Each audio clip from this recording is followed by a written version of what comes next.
김자윤의 바이올린 북. 오늘은 좀 특별하게 시작했는데요. 그건 바로 박지리라는 특별한 작가의 작품 세계를 조명해보는 시간이기 때문입니다. 물론 박지리 작가를 요절한 천재 작가의 초점을 맞출 수도 있겠지만요. 4부작으로 꾸며질 김자윤의 바이올린 북 특집. 박지리 작가를 말한다에서는 우리 문학사가 놓치지 말아야 할 놀라운 문학성을 보여준 작가의 작품에 더 주목해보고자 합니다. 그래서 아주 귀한 분을 모셨습니다. 바로 박 작가의 작품 편집을 도맡았던 사계절의 김태희 편집팀장님이십니다. 안녕하세요. 안녕하세요. 모든 작품에는 첫 번째 독자가 있다고들 말을 하는데요. 어떻게 보면 편집장님께서는 박지리 작가가 쓴 모든 책의 첫 번째 독자였다고 말할 수 있는데요. 편집자가 아닌 독자로서 만났던 작가님의 책들, 어떤 느낌으로 남아있으신가요? 제가 처음 박지리 작가 작품을 본 거는 사계절 문학상 응모작으로 먼저 접했었는데요.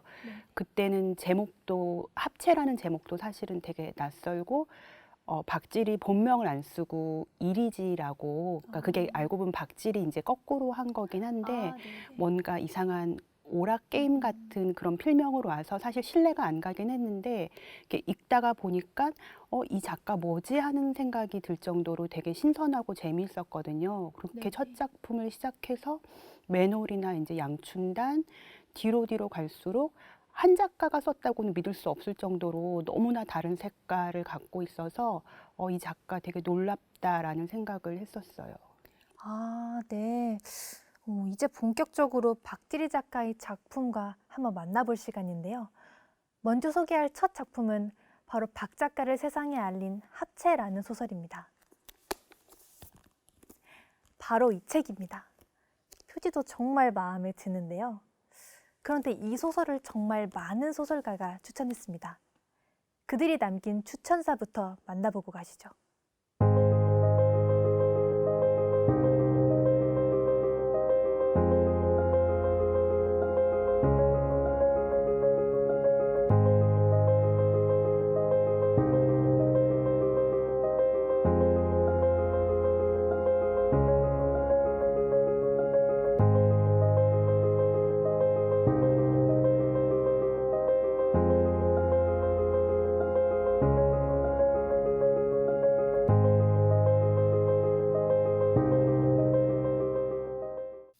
저는 추천사 중에서 작가의 이야기 속에 금세 빨려 들어간다. 왜? 재미있으니까. 라는 박상률 소설가의 추천사가 가장 마음에 드는데요. 그만큼 저도 재미있게 읽었고요. 사실 이 소설 합체는 난쟁이 아버지를 둔 탓에 엄청나게 키가 작은 고등학생 쌍둥이 형제 합과 채가 만들어가는 일종의 성장 일기라고도 볼 수 있잖아요. 그런데 읽다 보면 외모 컴플렉스에 빠진 이들에게는 용기와 자신감을, 그리고 외모지상주의가 강한 우리 사회에는 한 방을 톡 하고 먹이는 듯한 느낌도 받게 되는데요. 실제 박지리 작가도 이 부분을 염두에 두셨을까요? 글쎄, 그거는 박지리 작가가 직접 말을 안 해서 잘 모르긴 하는데 2010년도에 그때 어느 한 대학생이 키 작으면 루저라고 그런 발언을 해서 되게 화제가 됐었는데, 어쨌든 합체 같은 경우는 그런 루저들의 이야기이거든요. 그리고 박지리 작가가 난소공이랑 체게바라를 너무나 자연스럽게 끌어들어와서 체게바라가 말하는 혁명 자체를 뭐 키 작은 놈은 키가 커지고 뭐 잘생긴 놈은 못생겨지고 어쨌든 기존의 상식을 뒤엎는 것이 혁명이다라는 식으로 굉장히 쉽고 직관적으로 설명을 했는데, 그런 것들이 독자들한테는 되게 독자들에게 잘 다가가지 않았을까 싶고요. 사실 외모는 지금 현재는 다들 이제 뭐 얼평 금지 이런 시대긴 하지만, 특히나 청소년기에 자기 스스로 자기 얼굴이나 이제 외모에 대해서 한 번쯤은 누구나 다 고민을 해봤을 거라고 생각을 하는데요.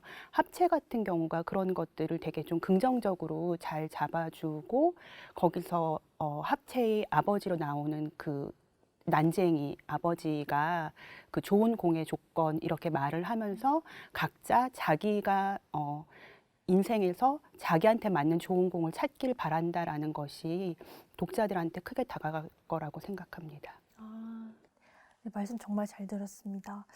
근데 읽다 보면 작가가 소설을 통해 전하고 싶어 하는 메시지가 드러나는데요. 그 중 하나는 바로 난쟁이 아버지가 합과 채에게 주는 말이죠. 아버지가 가지고 노는 공 말고 너희들의 공, 너희만의 진짜 공을 찾아라. 그런가 하면 소설 속에서 개도사로 등장하는 할아버지는 이런 말을 합니다. 누구 하나 제 모습에 만족하며 사는 사람은 없는 법이니라. 문제는 다른 사람이 널 어떻게 보느냐가 아니라 네가 너 자신을 어떻게 보느냐, 그게 아니더냐. 저는 이런 지점에서 이 소설이 청소년을 넘어 사회를 살아가는 우리 모두에게 남들에게 휘둘리지 말고 자기 길을 가라는 메시지를 전한다고 생각했는데요. 편집장님께서는 어떻게 생각하셨나요? 저도 그 말에 동의하고요. 그러니까, 말씀하신 거에 이어서 얘기하면은 어쨌든 그 좋은 공의 조건에 대해서 이제 계속 얘기를 하는데 어쨌든 쇠공이나 유리공처럼 너무 무겁거나 깨지기 쉬운 거는 안 되고 또 내가 두 팔 안에 감당할 수 없는 공도 안 되고 아니면 내가 잡았는데도 잡은 것조차도 모를 정도로 그렇게 가벼운 공도 안 되고 그런 이야기를 하는 것 자체가 각자 자신의 삶에서 뭐 돈이 많고 적고 이런 걸 다 떠나가지고 내 삶에서 기준이 되는 게 뭔지를 스스로 찾으라는 이야기 같아요. 예. 사실 합체는 박지리 작가가 처음으로 쓴 소설이잖아요. 그런데도 너무 능수능란하다는 생각이 듭니다. 마치 소설 속 문장과 대사를 자기 마음대로 드리블하며 몰고 나가다가 마지막에 꼴까지 연결시키는 노련한 공격수를 연상하게 될 정도인데요. 무릎을 치게 만드는 상상력, 킥킥거리게 만드는 유머, 또 가슴으로 퍼져나가는 감동, 정말 그 전체를 어우르는 얼개까지 모든 게 완벽한데요. 그런데도 박지리 작가는 정작 소설가를 꿈꾼 적도 없고 본격적인 문학 수업을 받은 적도 없다고 들었는데요. 그렇다면 박지리 작가를 만든 힘은 도대체 어디서 나온 걸까요? 제가 봤을 때는 오히려 그러니까 대부분의 작가들이 문학 관련 전공을 하거나 아니면은 뭐 작가 교실이나 아니면 소설가들한테 어쨌든 그 수업을 받거나 이런 식으로 나름의 어쨌든 그런 수련을 통해서 등단하는데 박지리 작가는 전혀 그런 쪽이 아니었고 이쪽하고 전혀 연관이 없는 사람이었는데 그렇게 해서 뭔가 훈련받지 않고 자기 스스로 만들어낸 자신만의 그런 소설 작법이 남들과 다른 독특한 지점을 만들어줬다고 생각해요. 그게 어쨌든 박지리 작가의 큰 장점이고 개성인데 아마 스스로는 그런 거를 좀 나름 좀 한계로 느꼈을 수도 있지 않을까 싶은데 모두가 다 그런 점을 굉장히 높이 샀거든요. 주변에서는. 예. 그리고 만화를 되게 좋아해서 예, 그래서 그런 상상력이 있지 않았을까 싶고 합체 작가의 말에도 나오듯이 이제 모험이 부족한 시대에 아이들이 어쨌든 좀 더 모험을 즐길 수 있었으면 하는 것에서 재미있는 이야기를 쓰고 싶었고 이런 마음이 다 모여가지고 이런 작품이 나왔다고 생각합니다. 저는 이 책에서 또 하나 인상적인 것을 찾으라고 하면 아까 잠시 이야기했지만 바로 책의 표지 같아요. 표지의 그림체가 저는 좀 익숙하게 느껴졌는데 알고 보니 최규석 작가가 표지 그림을 그렸더라고요. 습지 생태 보고서 그리고 드라마로 만들어지기도 한 작품 송곳의 작가시죠. 표지에 보면 체게바라가 그려진 티셔츠를 입고 있는 채와 채를 온몸으로 받쳐주는 합의 모습이 조금은 개구지게 그려져 있는데요. 이 표지를 최종 선정한 이유가 있을까요? 그때 당시 최규석 작가는 이제 막 떠오르는 신인, 그러니까 만화가였고 그때 대한민국 원주민으로 이제 한창 이렇게 뜨고 있었고 저희랑은 그 만화가 열전에서 울겐 좀 애매한이라는 만화를 작업하고 있었어요. 근데 박지리 작가가 만화 이제 이런 걸 좋아한다고 했고 이 합체 같은 경우에는 좀 그런 만화적인 요소도 되게 많고 특히나 청소년 아이들 중에서도 남자아이들은 사실 책을 거의 안 읽는데 이거는 남자아이들도 되게 재밌게 읽을 수 있을 것 같아가지고 최규석 작가한테 부탁해서 그렸는데 최규석 작가도 작품을 되게 좋게 읽었더라고요. 그래서 제가 어땠냐고 물어보니까 자기한테 표지 의뢰가 들어온 책이 사실 되게 많은데 거의 한 책이 없다. 그래서 자기가 표지를 그렸다는 거 자체가 이 작품이 정말 좋았다는 거다라고 좀 약간 거들먹거리면서 얘기를 했었어요. 예. 이쯤에서 이 책을 읽으며 제가 가장 마음에 들었던 문장을 읽어드릴까 해요. 바로 이 책 70페이지에 등장하고요. 난쟁이 아버지가 두 아들 합과 채에게 말하는 대사입니다. 그러나 합, 채야, 좋은 공이 가져야 할 조건 중에서 가장 중요한 것은 말이다. 바로 공의 탄력도란다. 탄력도? 그게 뭔데요? 아직 학교에서 거기까지는 안 배웠나 보구나. 공의 탄력도란 말이지. 땅에 떨어져도 다시 튀어오르는, 그러니까 실수로 잘못 쏜 공이 땅에 떨어지더라도 그대로 깨지지 않고 다시 튀어오를 수 있는 힘을 말한단다.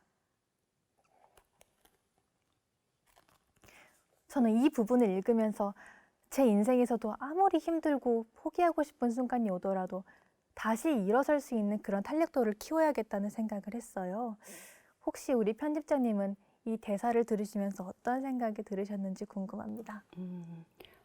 이런 얘기를 여기서 지금 해도 될지 모르겠는데 박지리 작가가 어쨌든 마지막으로 출간된 작품이 번외라는 작품인데 그 번외 맨 마지막 장면에 이제 배구공이 차도 위에 이제 위태롭게 이제 떨어져 있는 그 장면으로 끝나요. 그래서 그걸 보면은 약간 다시 합체랑 또 연결이 되면서 이 공이 번외에서의 그 공은 탄력도를 잃을 수도 있겠구나라는 마음을 갖는데 그래서 저는 꼭 번외를 다 읽으면 항상 마지막엔 다시 합체를 읽었으면 하는 마음이 있거든요. 그래서 그 합체를 통해서 읽어주셨던 것처럼 공의 탄력도, 인생의 탄력도를 찾는 균형감을 좀 사람들이 찾았으면 좋겠습니다. 완벽하고 싶은 마음을 결코 따라가 두지 못한다는 게 우리가 처한 현실이라고 저는 생각을 하는데요. 소설 속의 주인공 합체처럼 키가 작아서 그럴 수가 있고요. 또 누군가는 외모가 마음에 들지 않아서 그럴 수가 있고, 또 누군가는 돈이 없어서, 또는 누군가를 의지할 사람이 없어서 그럴 수 있겠다고 생각이 듭니다. 아마도 그런 현실을 이겨내는 힘, 어쩌면 그 힘은 밖이 아닌 우리 안에 있지 않을까 하는 생각이 드는데요. 키 작은 쌍둥이 합과 채가 성장통을 이겨내고 하늘 높이 날아오른 것처럼요. 그런 의미에서 박지리 작가의 소설 합체 꼭 읽어보시고요. 마음 안의 탄력도를 높이셨으면 좋겠네요.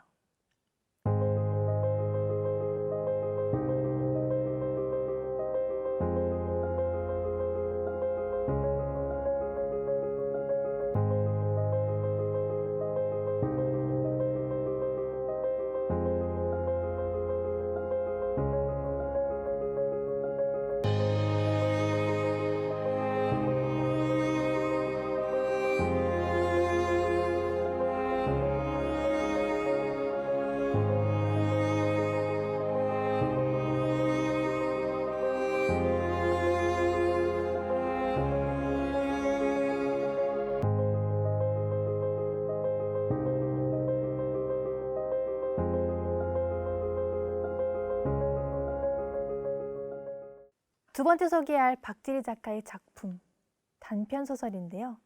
바로 사계절 문학상 대상 수상 작가들의 소설집에 실린 표제작 세븐틴입니다. 이 소설에는 점점 살이 쪄 엉망이 되어가는 소녀 나와 그 반대편에서 모범생으로 친구들의 인기를 한몸에 받고 있는 반장이 등장합니다. 그런데 어느 날 반장은 근육병에 걸리게 되고 학교마저 다닐 수 없게 됩니다. 그 과정에서 외모마저 아주 형편없이 변해버리죠. 한동안 반장을 칭송하던 친구들의 입에서는 이티라는 말까지 아주 거침없이 나오게 됩니다. 그러나 소녀 나는 17살 생일을 축하받지 못한 사람의 인생은 평생 엉망이 될 수밖에 없다는 말을 되새기며 용기를 내 반장을 찾아가 생일을 축하해 줍니다. 그리고 소녀 나 역시 이미 지나버린 17살 생일 축하를 받게 됩니다. 그를 통해 두 사람은 현재이거나 지났거나 모두 최고의 17살 생일을 보낼 수 있게 되는데요. 그 과정을 소설 속에서는 정말 잠시도 숨 돌릴 수 없게 아주 현실적이고 매력적으로 그려냅니다. 편집장님께서는 이 소설의 가장 큰 매력이 어떤 거라고 생각하시나요? 그러니까 수업 시간에 이제 같이 본 영화에서 나온 대사인데 아까 말씀하신 그 세븐틴 생일을 축하받지 못한 사람은 평생 엉망이 될 수밖에 없어. 이 말이 때로는 저주처럼 때로는 뭔가 간절한 바람처럼 계속 되풀이되고 있잖아요. 네. 그리고 주인공 소녀 나는 자신은 굉장히 학대하지만 자신이 좋아하는 반장한테는 너무나 최고의 모습으로 다가가고 싶은데 버스 유리창이나 이런 데 비친 자신의 모습을 보면 너무 이제 끔찍해서 좌절을 하는데요. 그런 것들이 자신은 굉장히 학대하지만 누군가한테는 굉장한 애정을 쏟고 싶어 하는 그런 마음 같은 게 너무 잘 드러나서 좋았습니다. 아, 네. 저는 이 소설을 읽다 보니 이런 생각도 들게 됐는데요. 어쩌면 아프기 전에 인기 있는 반장은 청소년이라면 누구나 꿈꾸는 그런 이상적인 존재라고 생각을 하고, 또 폭식증에 걸려 거구가 되어가는 소녀 나의 모습은 가장 피하고 싶은 존재가 아닐까 생각을 합니다. 그런데 반장이 병에 걸린 후에 정말 공교롭게도 두 사람은 서로의 생일 축하라는 행위를 통해 다시 빛날 수 있는 힘을 얻게 되는데요. 그런 점에서 우리가 살아가는 운명은 언제든지 바뀔 수가 있고, 또 그것이 결코 마지막이 아니라는 희망을 전해준다는 생각이 들거든요. 어쩌면 이런 부분이 작가가 청소년들에게 보내는 어떤 응원의 메시지가 아닐까 하는 생각이 드는데요. 편집장님께서는 이 부분에 대해서 어떻게 보시나요? 박지리 작가가 뭐 청소년 소설도 쓰고 일반 소설도 쓰고 여러 작품을 썼지만 항상 어쨌든 청소년기 특히나 이제 17살에 이제 꽂혀 있었던 거는 여러 작품에서 나타나는 것 같고요. 그리고 이게 나왔을 때가 세월호 참사 생기고 그 다음에여가지고 특히나 더 이제 그 청소년에 대한 그런 마음이 더 간절했을 거라고 생각합니다. 이 책의 39페이지에는 박지리 작가가 적어둔 글이 나옵니다. 특히 청소년들에게 이 부분을 읽어봤으면 하는 생각이 드는 글인데요.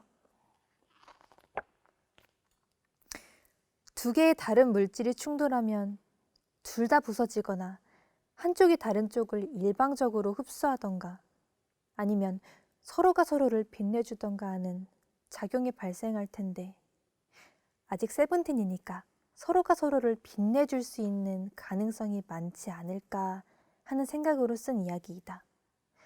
더불어 한참 전에 세븐틴을 지난 사람들도 여전히 마음속 어느 부분은 세븐틴이지 않을까 하는 생각 혹은 바람으로.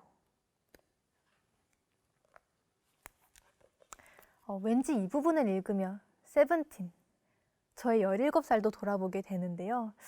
그러고 보면 여전히 제게도 17살의 어느 부분은 그대로 남아있다는 생각이 들게 됩니다. 아마 또 편집자님은 누구보다 먼저 이 부분을 보셨을 것 같은데 혹시 어떤 생각이 드셨나요? 뭐 다들 그럴 테지만 어쨌든 우리 삶을 결정하는 가장 중요한 나이가 청소년 시기인데 네네. 그 시기에 나만 혼자 슬프고 괴로운 것도 아니듯이 또 나 혼자만 너무 잘나고 행복해서도 이게 이렇게 조화가 이루어지지 않는다 뭐 이런 생각이 들었어요. 그래서 네네. 박지리 작가가 작품에서도 뭔가 아주 작은 별 하나가 뭐 오염된 내 몸속에 들어와서 이게 뭐 이렇게 정화시킨다 약간 그런 식으로 표현한 게 있는데 모두의 마음속에 그런 작은 별 하나가 잘 찾아보면 있지 않을까 그런 생각이 들었습니다. 아, 네. 박지리 작가가 남겨놓은 이 소설의 마지막 부분을 빌려 설명을 해본다면, 이 소설 세븐틴은 겉으로는 아닌 척해도 속으로는 여전히 다정한 위로를 받길 원하는 우리 모두를 위한 작품이 아닐까라는 생각이 들었습니다. 지금까지 함께 해주신 사계절의 김태희 편집팀장님 너무너무 감사드리고요. 4부작으로 꾸며질 김자연의 바이올린북 특집, 박지리 작가를 말한다. 다음 시간도 많이 많이 기대해 주세요. 끝으로 제가 박지리 작가의 소설 합체와 세븐틴을 읽으며 고른 음악, 바로 BTS의 신곡 온인데요. 이런 노랫말이 나옵니다. 넘어져도 다시 일어나. 언제나 우린 그랬듯이 설령 내 무릎이 땅에 닿을지언정 파묻히지 않는 이상 그저 그런 해프닝쯤 될 거란 걸. 노랫말이 키 작은 쌍둥이 합과 채, 그리고 근육병에 걸린 반장과 또 폭식을 일삼는 소녀 나의 마음이 바로 이런 마음이 아닐까 싶은데요. 아무리 넘어져도 다시 일어나는 그런 마음이 전해지기를 바라며 연주해 드릴게요.